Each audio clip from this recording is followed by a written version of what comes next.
Natália, então quer dizer que você deu uma escapadinha, foi lá para Argentina, para onde você foi? Fui pra Mendonça, Beto. Um lugar Olha que bacana. incrível. Nossa, apaixonante. Fiz um grupo de amigas, né? Não levei nenhum grupo. Esse foi a passeio. Fomos em 5 amigas. Foi delicioso. Fiquei de segunda a sexta-feira passada. Dia 2, não, dia 28 ao dia primeiro. Poxa vida, não sei como é que a Márcia não foi junto com vocês, ela não me falou nada, viu? Senão ela teria ido para Mendonça, viu, Natália? Verdade, próxima vez eu chamo a Márcia. Ela ia amar. Que lugar incrível, Beto. Que lugar incrível. Bacana. E você, obviamente, visitou o quê? Alguns vinhedos, algumas vinícolas? Sim, bastante vinhedo. Fomos também em numa degustação de azeites também, que lá não se vive só de vinhos, também tem muito azeite. E aí eu trouxe algumas dicas. Cada sexta-feira eu vou trazendo dicas de vinícolas, porque eu fui em várias. Então, para quem está pensando agora em ir para Mendonça, hoje eu trouxe uma dica assim, que pra gente, pro grupo inteiro, foi a melhor. Eu recebi essa dica de um aluno meu, na verdade, ele é guia de turismo, ele fez meu curso aqui em Limeira, e ele falou: quando você for para Mendonça, não deixe de ir nessa bodega. E foi assim, o mais certeiro de todos. Amigos meus que também são argentinos falaram que essa bodega seria a melhor experiência. E foi mesmo. Eu fui conhecer a bodega La Azul, chama essa bodega. Ela fica bem em frente ao Cordón del Plata, que eles chamam, que é aquelas montanhas de neve. Então fica com aquele visual lindo lá atrás. E aí a gente participou de uma degustação, era um almoço, na verdade. E ele fica longe do centro, ele ficava perto do hotel que eu fiquei, que é na região de Tupungato, chama. E aí a gente escolheu a degustação de 5 passos. Em todas as vinícolas que você vai lá, eles têm esses almoços. Aí você escolhe de 3 passos, que é uma entrada, um prato principal, uma sobremesa, ou 5 passos, que são 3 entradas, o prato principal e a sobremesa. E a gente escolheu esse de 5 passos.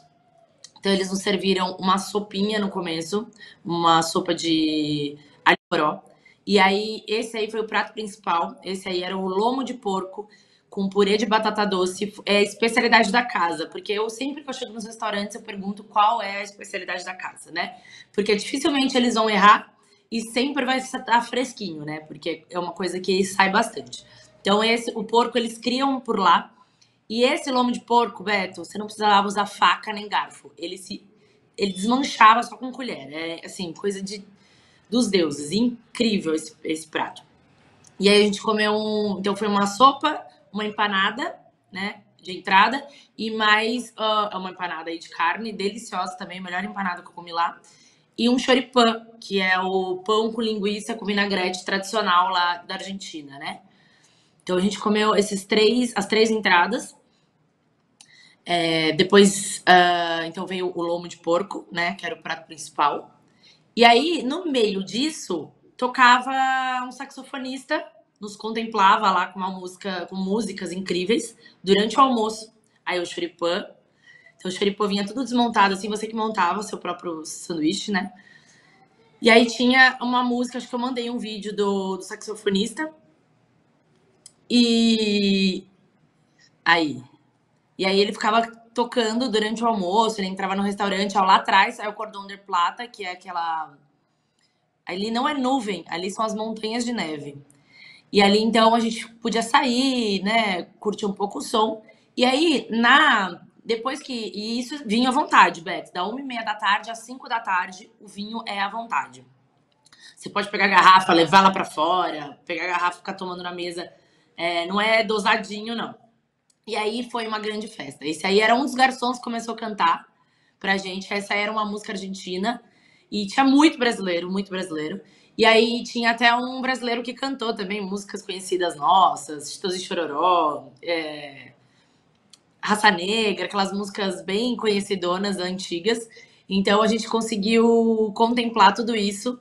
Foi uma grande festa. Então, assim, além, né, de comida boa, música boa, o que a gente gosta? De festa, né? De boa música. E aí, enfim, foi uma das melhores experiências lá, todo mundo fala isso. Então, não é todo mundo que conhece. Bodega Azul é uma bodega que faz pouco tempo que eles começaram a abrir para as pessoas para fazer o almoço, as visitações. Os vinhos deles são incríveis. A gente encontra, esses dois vinhos a gente encontra aqui no Brasil, tá? Inclusive foi um cliente meu que me apresentou a Bodega Azul, esses vinhos. Uma das rolhas é azul, Beta. A rolha deles de cortiça é azul. É muito engraçado. Então, quando você abre, sai aquela rolha azul. Então, assim, é uma experiência que todo mundo que for para Mendonça não deixe de ir na Bodega Azul.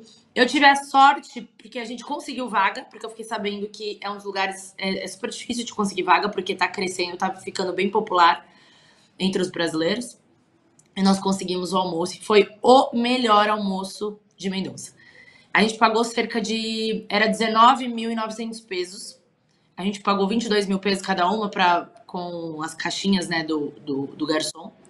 Isso, mais ou menos, na cotação que eu paguei, dá cerca de 130, 140 reais. Para beber vinho da 1h30 às 5 horas da tarde, à vontade, e ter tudo isso de comida e essa grande festa. Onde a gente paga isso aqui, né? Meu Deus, olha, relação custo-benefício sensacional, hein, Natália? Festa, vinho, boa comida, né? Que bacana. Eu vi E que vinho você... branco, rosé, tudo. Tá. Eu vi que você... Bom, o pessoal que estava festejando ali que já tinha tomado um pouco de vinho, né? Sim, ali Lógico, já né? era antes da sobremesa. A gente É isso parou, aí. foi lá pra fora, já tinha bebido Gostoso. todas. Mas eu vi, você exibiu um exemplar Malbec e um outro Cabernet Sauvignon. Claro que você experimentou os dois. E a qualidade dos vinhos? O que você achou? Incríveis, incríveis. Assim, Malbec é um dos queridinhos dos argentinos, né? Ele se adaptou super bem na Argentina. Então, Malbec e queridinho dos brasileiros, né? O Malbec. Então, e o Cabernet Sauvignon também. Então, Cabernet, eu prefiro o Malbec da Argentina. Cabernet eu gosto bastante no Chile, por exemplo. Mas assim, o Malbec ele tem aquela doçura no final e o Cabernet não. O Cabernet é mais forte, mais seco, né? É. Mas eu me encantei. Eu me encanto com o Malbec argentino, eu acho demais. Na Argentina, Torrontés também é uma uva branca que também é deliciosa. Então, para quem for para a Argentina, não deixe de trazer um vinho Torrontés com a uva Torrontés, Malbec. Bonarda também é uma uva muito boa para... Voltou. A Bonarda também é uma uva excelente. E uma coisa que eu não sabia foi descobrir lá. Ó, tá vendo? No mundo dos vinhos a gente vai aprendendo sempre. Eu fui em várias vinícolas que tinha uva Sangiovese. Sangiovese é uma uva italiana. E Malbec, por exemplo, é uma uva francesa. E aí eu perguntei para um dos produtores e ele falou: a Sangiovese foi uma das primeiras uvas que veio para cá, porque além dos espanhóis terem ido para a Argentina, foram italianos também na época. E Sangiovese foi uma das primeiras uvas. Porém, Robert Parker, né, que é um dos melhores críticos do mundo, uma vez ele degustou um Malbec, que poucas pessoas faziam Malbec na época, e deu nota, assim, 90 e poucos pontos. E aí, todos os outros produtores falaram: meu Deus, acho que aqui a Malbec vai se adaptar super bem. E aí, todo mundo começou a fazer Malbec. E aí, a Sangiovese ficou meio de lado. Mas Sangiovese também, experimentei diversos Sangioveses incríveis lá na Argentina. Trouxe garrafas, inclusive, Sangiovese. Poxa, de Sangiovese que novidade, viu? Novidade. Então, eu não sabia. E todo mundo falou: pode tomar Sangiovese Mendonça, assim, da Argentina, sem medo, que ela se adaptou super bem lá. É que os Malbecs, acho que ultrapassaram isso. Mas eu experimentei Sangioveses incríveis. Então, Sangiovese, Malbec, Torrontés e Bonarda. São as 4 uvas que eu falo que você tem que provar lá. Eu gosto particularmente de Sangiovese, mas normalmente a gente relaciona com vinhos italianos, né, Natália? Sim, Vinhos Pois italianos. E aí me surpreendeu também para o bem. Tá bom, puxa vida. Então, você vai trazendo dicas, então, para os brasileiros que estão indo lá para a Argentina, né? Mas eu fiquei impressionado com o custo-benefício, viu, Natália? Puxa vida, quase 130 reais. Aqui no Brasil não dá para você pedir um prato no restaurante, um prato sequer, né? Exato. Aliás, 130 você paga um bom vinho, né? Quer dizer, um bom vinho não, um vinho mediano, né? Então, mas assim, uma outra dica também é que eu troquei o dinheiro pelo câmbio Blue, né? Para Western Union, que é uma agência que você troca moedas. E aí, porque assim, o câmbio normal tava R$ 1 para 63 pesos, mais ou menos, né, semana passada. Eu troquei R$ 1, 162 pesos, que é esse câmbio Blue. Então, é super fácil, você entra no site do Western Union, super seguro, você se cadastra e aí você envia um Pix em real para lá e aí você saca lá em qualquer agência do Western Union. Então, para quem vai para lá também, você pode usar cartão de crédito, né, dólar, mas o que mais estava valendo a pena é o câmbio Blue. Trocar. O ruim é que você fica com muita nota, mas é bom que está mais valorizado o câmbio Blue. Diz que esse aí, exatamente. Diz que esse aí é um grande problema também, porque como o peso está tão desvalorizado que você tem que levar uma sacola só para carregar o dinheiro, né? Você fica com muito, aí você acha que você tem um monte, de repente acaba e aí você tem que trocar mais, meio... Mas o melhor lugar para fazer é isso, fazer o câmbio Blue, que está mais valorizado pra gente, né? Então essa é uma dica boa também. Deixa eu te perguntar uma outra coisa, antes da gente finalizar. Você fez voo direto, São Paulo, Mendoza, ou parou em Buenos Aires? Não, fiz São Paulo, Mendoza direto. Na ida deu umas 4 horas e na volta 3 horas e meia. É o que falam mais ou menos, 4 horas, né? É uma viagem relativamente rápida, né, Natália? E eu tive algumas amigas que não conseguiram o mesmo voo que a gente e iam fazer parada em Santiago na volta. Santiago, São Paulo. Só que a semana que a gente tava lá foi quando fecharam as estradas, fecharam tudo, tava uma nevasca no Chile, então o voo não saiu. Elas ficaram por lá e aí a companhia aérea pagou o hotel mais uma noite e aí depois elas conseguiram no dia seguinte o voo de volta direto. Mas pode acontecer isso se você pega Chile, né? Pode acontecer isso das nevascas também, porque ele vai por cima da Cordilheira dos Andes, né? Então se tá uma nevasca, o avião não pode decolar. Tá.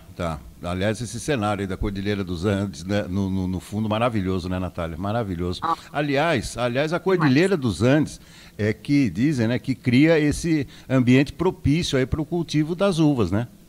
Exatamente, e lá é tudo muito seco, isso me espantou assim, né? Eu já sabia, mas eu fiquei meio chocada que parece um deserto mesmo nessa época. Porque aqui no Brasil, mesmo no inverno, no outono, a gente vê as folhas nas árvores, né? Lá não, lá fica tudo seco, não tem uma folha na árvore, nada. E aí depois, no verão, fica tudo florido de novo, as árvores aí tem as folhas verdes, as laranjas, vermelhas. Mas assim, parece um deserto. E aí eles estavam explicando que a água, lá é muito difícil de água, porque não chove. O que chove em um dia aqui, chove um ano lá. Chove mais ou menos em um dia aqui no Brasil. Aqui pra gente, né? Chove em um ano. Então eles esperam a cordilheira derreter um pouco, degelar, e aí eles usam essa água que vai pros vinhedos. Mas é bom, né, Beto? Claro. Porque a uva gosta de sofrer. Quanto mais difícil for para ela conseguir água, melhor vai ficar. E é por isso o sucesso das uvas argentinas. Bacana. Você estava falando de azeite, você chegou a visitar a fabricação? Viu Sim. Oliveiras por lá? Vi as oliveiras. A gente foi numa... Como é que chama? Esqueci agora. Tem o vinhedo e o lugar de plantações de oliveira, esqueci. Chamava Maguai. E aí a gente passeou no meio das oliveiras, também tudo seco, não tinha muita azeitona não nas oliveiras. E aí a gente degustou 4 tipos de azeite e 6 tipos de azeitonas. Você sabe que eu plantei uma oliveira em frente da minha casa por causa da Márcia, né? O sobrenome dela é Oliveira. Já faz anos, já o pé está imenso, Natália, mas nunca deu uma azeitona. E depois eu descobri o que é, porque ela gosta de regiões frias, né? Ela gosta de regiões frias. Frias e secas. A seca aqui até ia dar certo, mas frio, Limeira não... eu falei para ela, falou, o nosso amor seguirá, mas essa oliveira aqui, vou te contar, não vai dar. É lindo. E sabe o que eu não sabia, Beto? Olha, isso era, acho que uma certa ignorância minha. Eu não sabia, que muita gente sabe, mas isso eu não sabia. Para mim, azeitonas era igual uva. Tinha azeitona verde e azeitona roxa. E não, né? É uma só. É a verde e depois fica madura e fica roxa. Porque, exatamente. Como é bom, a gente sempre está aprendendo, né? Eu também descobri isso há pouco tempo, acompanhando uma reportagem que foi feita na Serra da Mantiqueira. Então, lá tem muitos pés de oliva também, né? E se produz muito azeite na Serra da Mantiqueira, aqui no estado de São Paulo, divisa com Minas Gerais. Então, aí que eu vi também que... E, aliás, a uva, quando você pega do pé para chupar, também, ela não é muito boa. É isso que eu vi. Azeitona. É isso, né? A azeitona, dizem que é horrível, é amarga, e porque depois eles passam por um processo onde eles colocam sal, né? Tudo artificial. Ela não é salgada, né? Então, ela é bem ruim mesmo. Eu não consegui provar porque não tinha nada, mas falaram que ela é bem amarga.